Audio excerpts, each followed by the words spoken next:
Morning guys, I'm cooking my breakfast. So here, my string beans and mushroom. So the string beans is from my garden, but the mushroom is from the grocery store.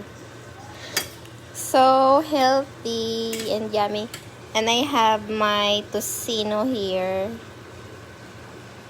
So kunti na lang kasi James already eat. He got his portion. So yeah, and my rice is done cooking. Tingnan nyo, ang sarap din, oh. Kainan na.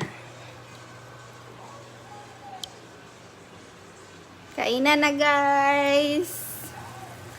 Oh, diba? Sige, bye-bye.